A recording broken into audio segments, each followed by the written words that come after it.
अऊज़ु बिल्लाहि मिनश्शैतानिर्रजीम।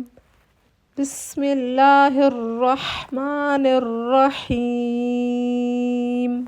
आज की क्लास में हम ज़ौद का मखरज सीखेंगे कि ये अरबिक लेटर कहाँ से अदा होता है, कहाँ से निकलता है।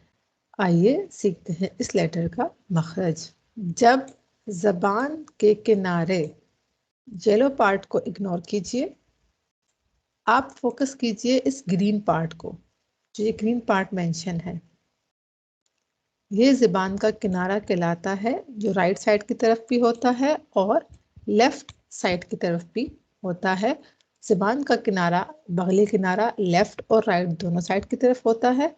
जब ज़बान के किनारे, ये जो मैंने मेंशन किया, ये ज़बान का किनारा है, ऊपर की दाढ़ों की जड़ों से लगे तो ज़ौद अदा होता है।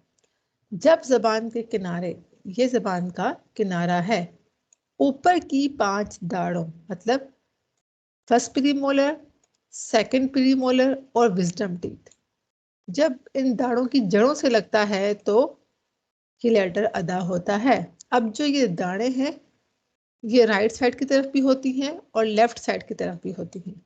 नीचे वाली दाढ़ों से हमारा काम नहीं है, हमारा काम ऊपर की 5 दाढ़ों से है, राइट और लेफ्ट।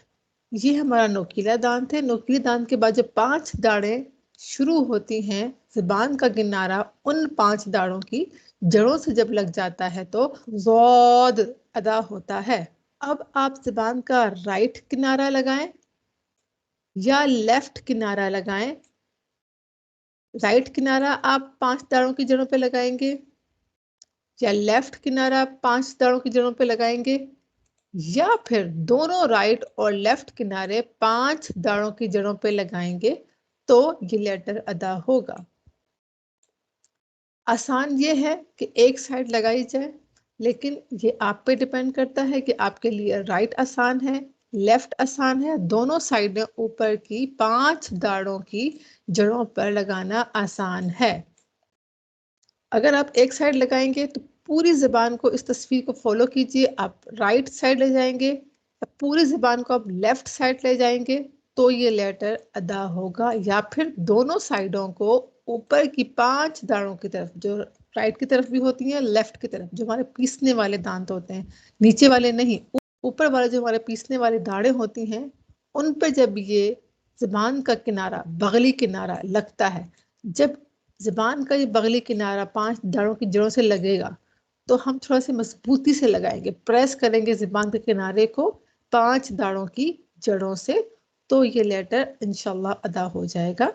ये लेटर थोड़ा सा मुश्किल लेटर माना जाता है, लेकिन ऐसा नहीं है कि इसकी अदायगी नहीं होती, इसकी अदायगी हो जाती है। इसकी अदायगी करने से पहले एक बात वाज़ेह करते चलो कि इस लेटर को लेकर इख्तलाफात हैं। कुछ इसे दौद पढ़ते हैं और कुछ इसे ज़ौद पढ़ते हैं। इख्तलाफ हमेशा रहेगा, लेकिन एहतराम का दामन नहीं छोड़ना चाहिए।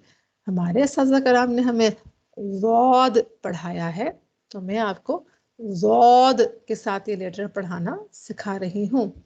लेकिन जो इसे ज़ौद के साथ पढ़ते हैं, उसका मखरज भी यही है कि ज़बान का ये किनारा दायां या बायां 5 दाढ़ों की जड़ों से लग जाए तो ये लेटर अदा होता है।